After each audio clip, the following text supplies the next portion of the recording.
Leviticus chapter 14. Laws for cleansing lepers. The Lord spoke to Moses, saying, This shall be the law of the leprous person for the day of his cleansing. He shall be brought to the priest, and the priest shall go out of the camp, and the priest shall look.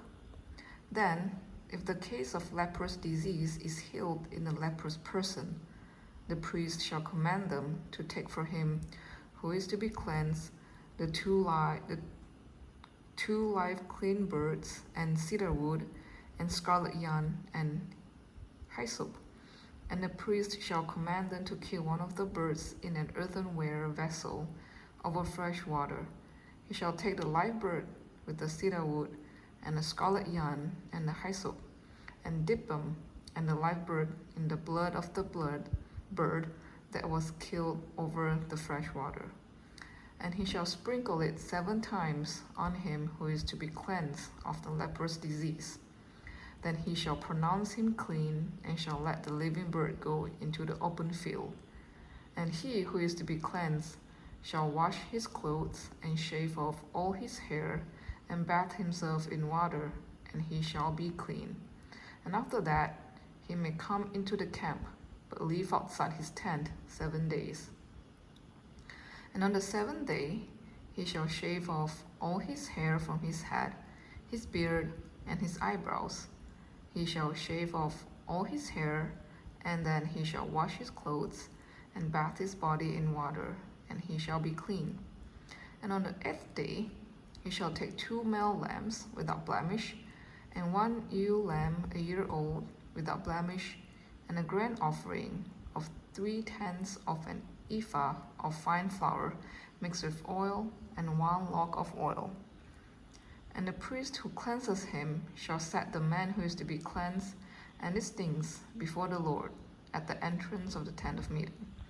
And the priest shall take 1 of the male lambs and offer it for a guilt offering, along with the log of oil, and wave them for a wave offering before the Lord. And he shall kill the lamb in the place where they kill the sin offering and the burnt offering, in the place of the sanctuary. For the guilt offering, that, like the sin offering, belongs to the priest. It is most holy. The priest shall take some of the blood of the guilt offering, and the priest shall put it on the lobe of the right ear of him who is to be cleansed, and on the thumb of his right hand, and on the big toe of his right foot. Then the priest shall take some of the log of oil, and pour it into the palm of his own left hand, and dip his right finger in the oil that is in his left hand, and sprinkle some oil with his finger 7 times before the Lord. And some of the oil that remains in his hand the priest shall put on the lobe of the right ear of him who is to be cleansed, and on the thumb of his right hand, and on the big toe of his right foot, on top of the blood of the guilt offering. And the rest of the oil that is in the priest's hand he shall put on the head of him who is to be cleansed. Then the priest shall make atonement for him before the Lord. The priest shall offer the sin offering to make atonement for him who is to be cleansed from his uncleanness. And afterward he shall kill the burnt offering. And the priest shall offer the burnt offering and the grain offering on the altar. Thus the priest shall make atonement for him, and he shall be clean. But if he is poor and cannot afford so much, then he shall take 1 male lamb for a guilt offering to be waved, to make atonement for him, and 1/10 of an ephah of fine flour mixed with oil for a grain offering, and a log of oil. Also 2 turtle doves or 2 pigeons, whichever he can afford. The one shall be a sin offering, and the other a burnt offering.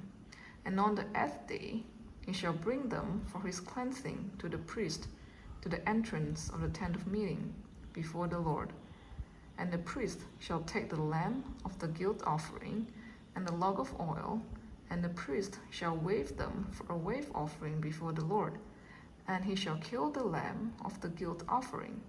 And the priest shall take some of the blood of the guilt offering and put it on the lobe of the right ear of him who is to be cleansed, and on the thumb of his right hand, and on the big toe of his right foot. And the priest shall pour some of the oil into the palm of his own left hand, and shall sprinkle with his right finger some of the oil that is in his left hand 7 times before the Lord.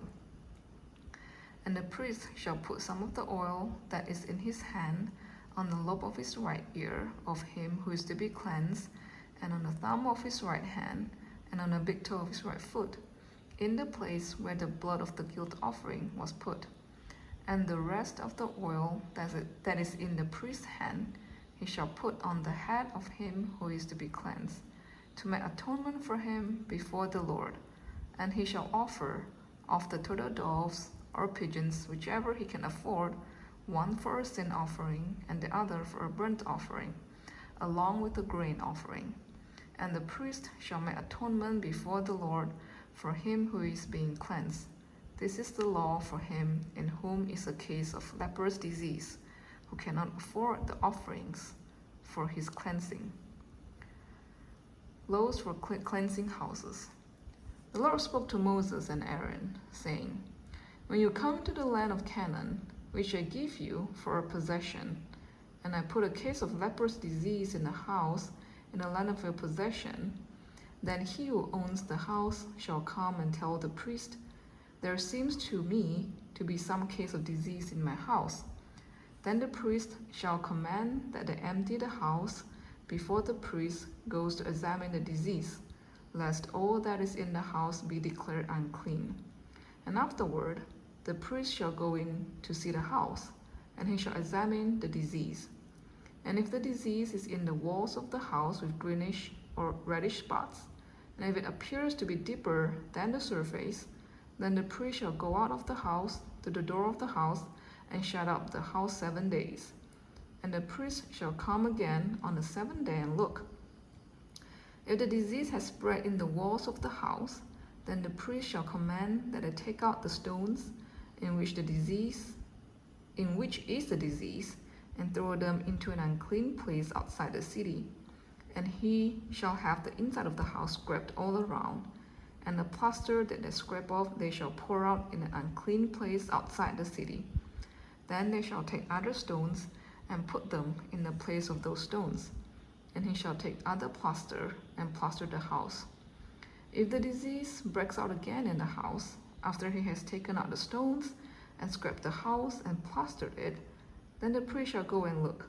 And if the disease has spread in the house, it is a persistent leprous disease in the house. It is unclean. And he shall break down the house, its stones and timber, and all the plaster of the house, and he shall carry them out of the city to an unclean place. Moreover, whoever enters the house while it is shut up shall be unclean until the evening. And whoever sleeps in the house shall wash his clothes, and whoever eats in the house shall wash his clothes.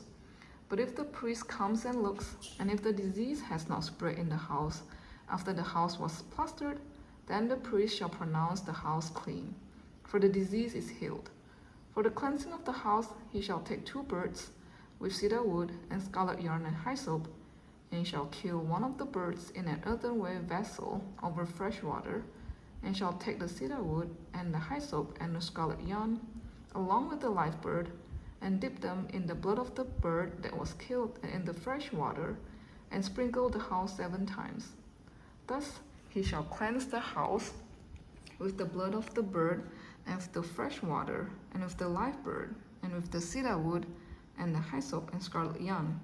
And he shall let the live bird go out of the city into the open country. And he shall make atonement for the house, and it shall be clean.